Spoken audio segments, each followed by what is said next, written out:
Nabi bersabda, al-jannatu mustaqatun ila arba'ati nafar.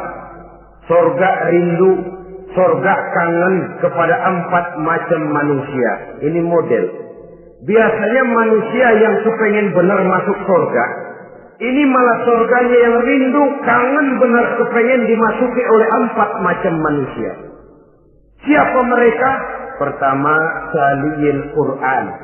Orang yang gemar, hobi membaca Al-Quranul Karim. Orang yang gemar membaca Al-Quran dirindukan oleh surga.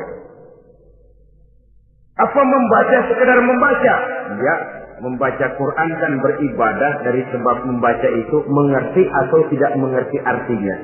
Tapi jangan lupa, membaca adalah alat agar kita mengerti. Mengerti adalah sarana agar kita bisa mengamalkan dengan baik. Itu maksudnya. Baca Al-Quran agar kamu mengerti isinya. Kalau sudah kamu mengerti isinya, kamu bisa mengamalkannya dengan baik. Jadi semua pun yang dimaksud di sini adalah orang yang gemar membaca Al-Quran, tapi prosesnya setelah membaca, orang mengerti. Sebab orang hanya bisa mengerti kalau dia sudah membaca. Kemudian apabila mengerti, dia terdorong untuk mengamalkan. Tahlil Quran bukan hanya orang yang sekedar gemar membaca Al-Quran, tapi juga yang membawa gaya hidup yang Qurani. Saudara-saudara kaum muslimin rahimakumullah, tahlil Quran, orang yang gemar membaca Al-Quran dirindukan oleh surga. Yang kedua, wa mut'imil ji'an, orang yang memberi makan orang yang kelaparan. Nabi memberikan anjuran sangat. Siapa yang ingin dekat dengan aku di hari akhirat nanti, bersahabatlah ia dengan yatim, dengan piatu, dengan janda-janda tua yang miskin, perlu uluran tangan, mereka yang hidup di bawah garis kemiskinan. Bila diberikan kelebihan rizki oleh Allah, bersahabatlah dengan orang yang tidak mampu. Mut'imil ji'an, orang yang memberi makan orang kelaparan, dirindukan oleh surga.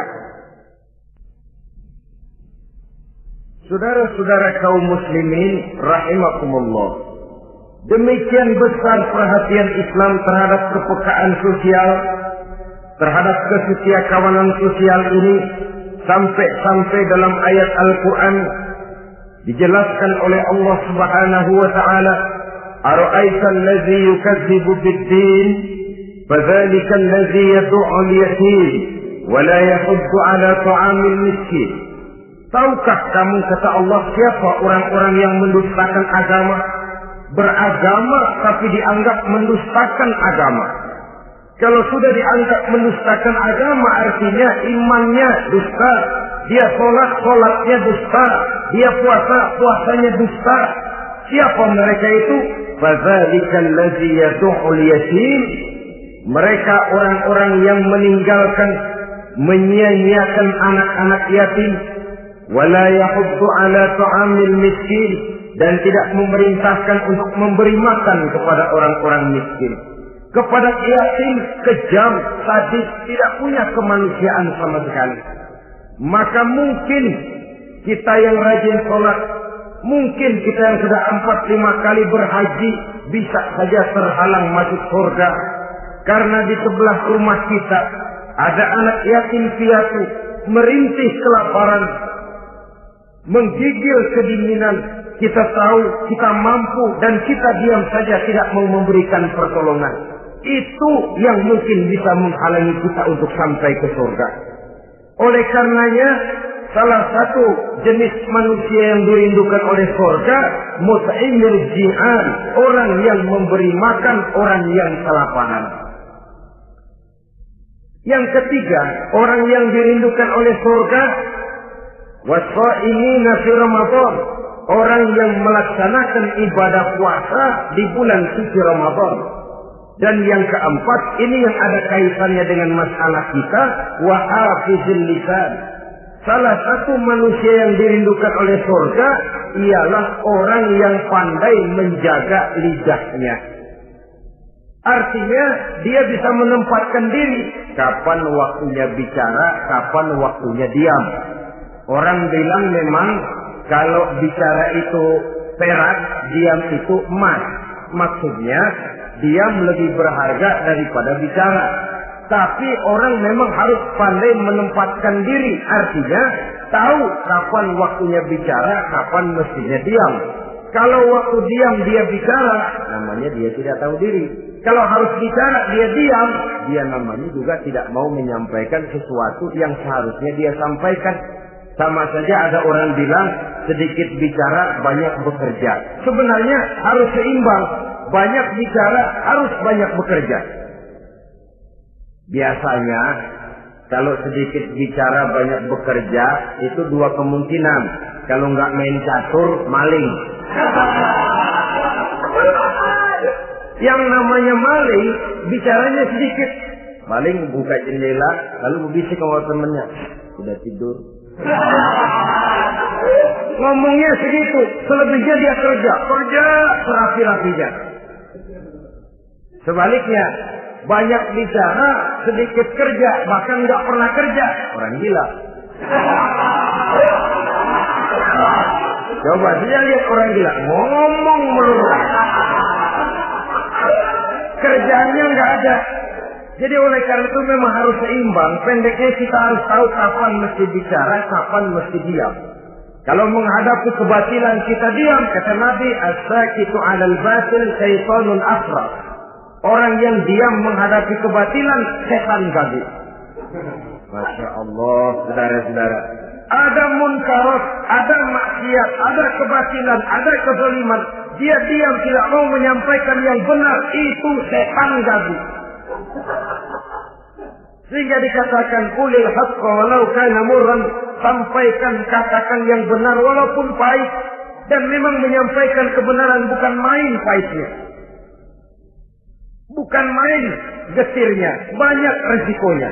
Tapi ini sesuatu yang harus kita sampaikan. Sebab kata Nabi tadi, orang yang diam menghadapi satu kebatilan sama saja dengan setan gagu. Orang yang pandai menjaga lidahnya dirindukan oleh surga. Dan ini walaupun kelihatannya pekerjaan ringan, kecil, berat, saudara-saudara. Bahkan diceritakan Nabi Ibrahim itu pernah nangis di hadapan Allah Subhanahu wa Ta'ala. Ketika ditegur, ditanya, kenapa kamu menangis Ibrahim? Saya ini seumur hidup pernah 3 kali berdusta, ya Allah. Bagaimana saya tidak bingung mempertanggungjawabkan ini di hadapanmu? Nabi Ibrahim seumur hidup 3 kali bohong, bingung, nangis. Kita sehari 16 kali bohong, nyengir. Nggak ada bingungnya, menghobi. Kalau nggak bohong, puyeng palanya. Tiap hari selalu mencari sasaran. Siapa lagi gue bohongin? Saudara-saudara kaum muslimin rahimakumullah. Kelihatannya pekerjaan ini kecil, ringan, tapi sungguh berat. Mengerem lidah, menjaga lidah daripada perbuatan ucapan-ucapan yang tidak mengandung manfaat, apatah lagi sampai bersifat dusta dan membahayakan orang lain. Oleh karenanya, dusta ini, kalau dalam agama, berdusta dalam agama, biasanya munafik. Mulutnya beragama, tapi hatinya kafir. Jelas itu munafik. Itu dusta juga. Dusta yang membawa kita kepada dosa kelas kasar. Ya kalau kita mendustai teman, memang dosa. Dosa yang nilainya tidak sebesar kalau kita mendustai agama. Tapi sungguh pun demikian, dosa kecil-kecil juga kalau ditumpuk banyak juga. Padahal kata Imam Ghazali, hati itu seperti kaca. Dosa itu debu yang nempel di kaca. Kalau debu-debu itu terus numpuk, kita malas ngelapnya, malas ngebersihinnya. Jadi satu berkarat di kaca, susah banget ngebersihinnya. Coba kaca kalau udah karatan, pakai silet kita gosok, setengah mati. Begitu juga perbuatan dosa. Kalau kita senang dusta, biarinlah dosa kecil. bohong lagi, bohong lagi, bohong lagi. Numpuk berkarat di hati itu dosa. Nah, hati itu kalau sudah dilingkungi oleh karat, nur, cahaya kebenaran itu sulit untuk masuk. Karena dia sering berdusta, orang lain dianggap sama juga sama dirinya. Ini silakan. Oleh karenanya timbul sifat menyamakan orang lain dengan keadaannya sendiri. Dikala itu hati yang sudah penuh dengan noda-noda dosa itu sudah berkarat sehingga sulit untuk dibersihkan lagi. Itu sebabnya Nabi berpesan, ittaqillaha haitsu ma kunta wa atbi'is sayyi'atal hasanata tamhuha wa khaliqin nasa bi khuluqin hasan. Bertakwalah kamu kepada Allah dimanapun saja kamu berada. Bertakwa dimanapun saja kamu berada. Di pasar takwa kita, di kantor takwa kita, di masjid takwa kita, di rumah tangga bertakwa kepada Allah dimanapun saja kamu berada. Kita sih kadang-kadang takwa juga, cuman musinan. Takwa kita pakai tempat. Asal lagi duduk di masjid, dengerin pengajian, dengar kiai pidato, manggu takwa, bener. Keluar dari masjid, teler aja lagi.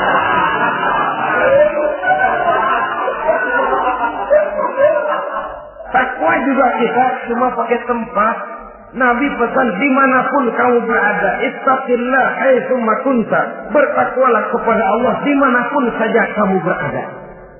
Wa atbi'i sayyi'atal hasanah tamhuha.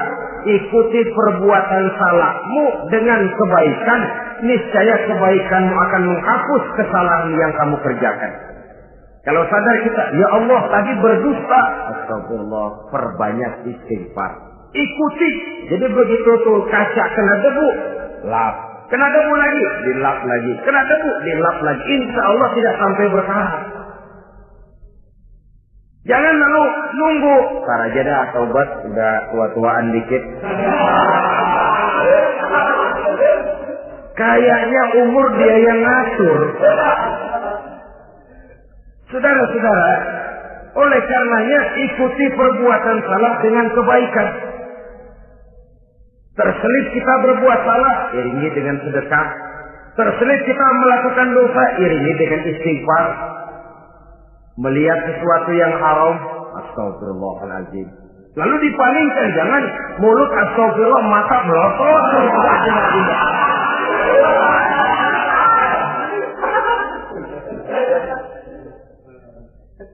Wa khaliqin nasa bi khuluqin hasanin, dan bergaulah dengan manusia mempergunakan akhlak yang baik. Ini pesan daripada Rasulullah sallallahu alaihi wasallam.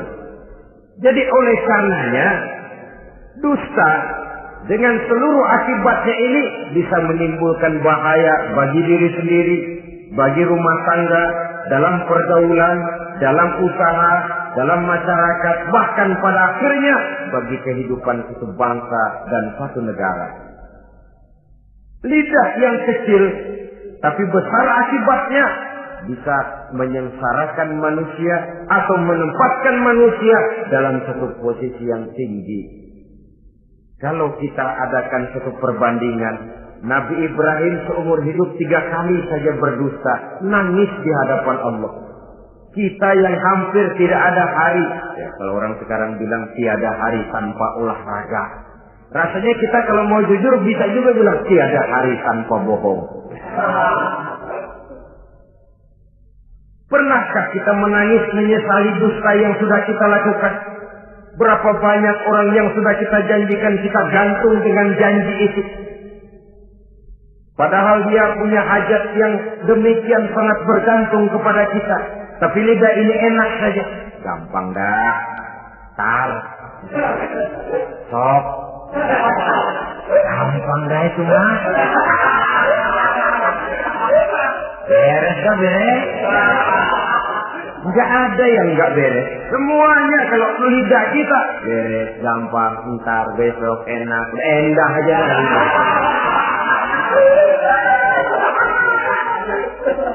Habis orang kita gantung dengan harapan.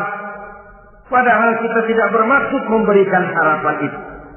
Sementara kita melangkah melenggang dengan senyum, sedang orang lain menggerutu.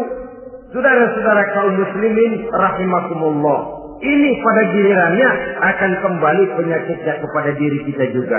Menyuburkan watak munafik, mengucilkan kita dari dalam pergaulan, dan menjauhkan kita daripada ketenangan hidup. Karenanya dusta memang berbahaya. Dalam perjuangan, dusta akan menimbulkan watak pengkhianatan.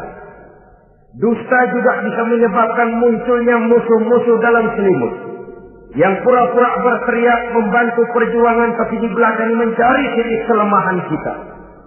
Oleh karenanya, mencari teman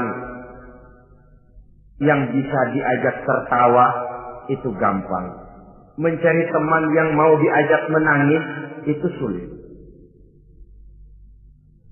Mencari teman yang mau diajak nyanyi banyak.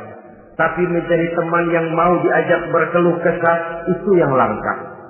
Oleh karenanya, di dalam kehidupan ini untuk menjaga lingkungan pergaulan, mari kita berusaha untuk menjaga lidah dengan sebaik-baiknya.